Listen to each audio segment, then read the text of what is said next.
My dad was a very special man. Hard worker. Hard worker. Always working. Yes. He'd get off work at the phone company and then he'd work late into the evenings too on the house or woodworking projects or whatever. Grew up in Texas. He was, he had his family's from Texas. He's got a brother there yet. And my mom and dad met in Arizona and were married and moved. He went to World War II. He was a World War II veteran. He made hothouses to start his plants in the spring.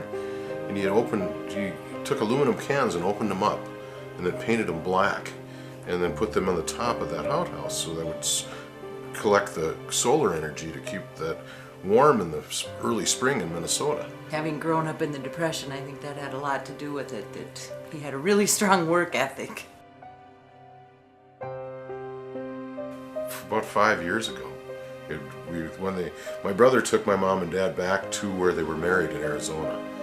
They took a motorhome down there, and they saw some things that he was doing back then that kind of gave us a hint.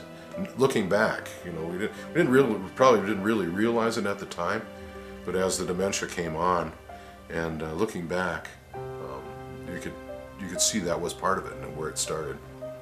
It was hardly noticeable in the beginning, just a little bit of confusion here and there, and not quite knowing which way to go to find the bathroom in his own house, things like that. Yeah, and then it progressed, to the point where he was seeing things, and the police were coming. That was one of the things I remember him saying.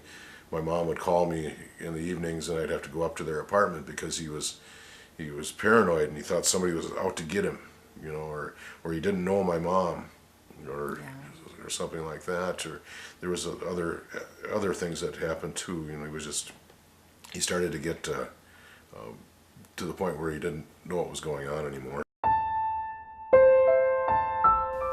When they really decided that Mom couldn't care for him at home anymore was when he couldn't get up out of a chair and walk a few feet. If he still would have been able to get up out of the chair and walk a couple of feet and sit back down or whatever, she probably would have been able to keep him home longer. He ended up going to the hospital a few times. Then they put him into a regular nursing home, and if that would have continued, we would have never got the last 6 months from Dad. No, he would have never lasted. He went downhill so quickly. One of the things that we knew that he wasn't being taken care of was because when we tried to leave, he'd just cry and cry. No, don't leave me here.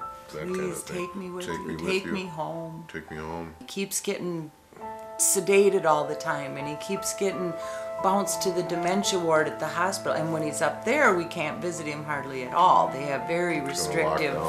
It's in a lockdown ward, and he kept saying he was in jail, and that just added to his... Why did you put me in jail? Yeah, that just added to his behavior problems. The other nursing homes around the area wouldn't take him because he had known behavior issues.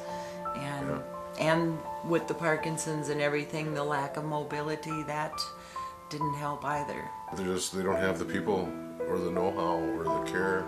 Well, I think they have the caring, but they don't have the people. Care. They're just so overwhelmed. Yeah. It's like a 20-to-1 ratio from caregiver to patient in a regular nursing home, and that just doesn't work for an Alzheimer's patient. Whenever they'd have problems with his behavior, the solution, because they don't have somebody to deal with him one-on-one and get him through it, the solution is just to give him a sedative and basically knock him out. There were times we went to visit in the middle of the day that he'd be asleep, and he'd been asleep for hours, and he'd continue to sleep. It brought us closer together. I think I spent a lot of time with Mom and Dad in the last year or so. My folks lived on my brother's hobby farm for 17 years, and it got too much for them to take care of. So they moved to Litchfield, back close to us. They live 5 blocks from us. So it brought us, we were able to see him every day. Yeah. And so we'd go after work, we'd close our store and go up and talk to him every night. And it was fun because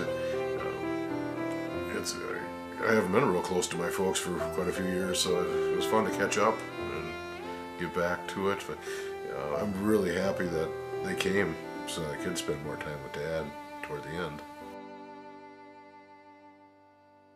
And after talking with Judy, she made special arrangements to get him in here, and we certainly appreciate it. It saved him, and it gave us those last 4 months of him being more happy and relaxed, and we were able to visit and enjoy each other's company rather than having the constant struggle. They've got the right people doing the job.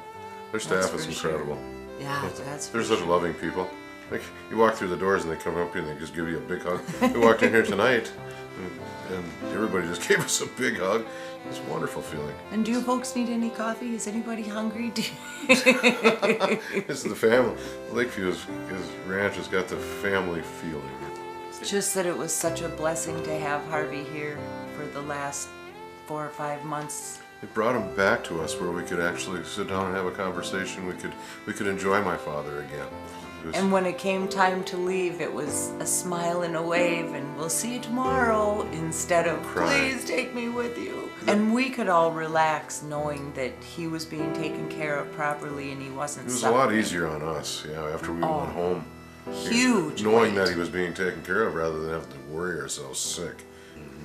It was just wonderful. Oh, I just got goosebumps. It was just wonderful. Such a blessing.